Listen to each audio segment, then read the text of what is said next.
بسم اللہ الرحمن الرحیم۔ سوال یہ پوچھا گیا تھا کہ عشر نکالتے وقت جو اخراجات آئے ہوتے ہیں بیل وغیرہ کے، ٹریکٹر وغیرہ کے، اور دیگر جو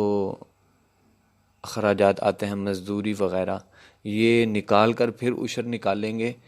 یا سب سے پہلے عشر نکالیں گے اور پھر بعد میں جو اخراجات ہیں وہ نکالیں گے؟ تو اس کا جواب ذکر کرتا چلوں کہ جس چیز میں عشر یا نصف عشر واجب ہو، کوئی بھی کھیت ہے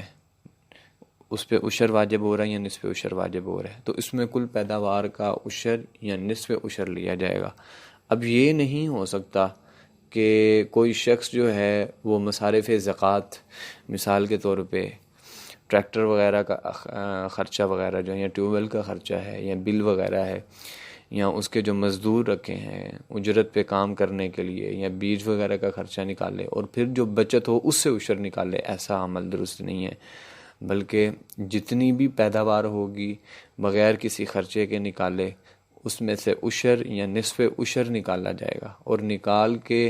پھر اس کے بعد جو ہے جو اس کے پاس بچے اس میں سے پھر وہ اپنے مصارف زراعت کو نکالے گا، ٹریکٹر وغیرہ کے اخراجات کو، مزدوریوں کو وغیرہ کو نکالے گا، نہ کہ ان چیزوں کو، مصارف زراعت کو نکال کر پھر وہ عشر دے۔ ایسا اس کا کرنا درست نہیں ہوگا اور عشر ادا نہیں ہوگا، جیسا کہ در مختار اور رد المختار میں اس مسئلے کو بیان کیا گیا۔ کتاب الزکوٰۃ باب العشر، واللہ اعلم بالصواب۔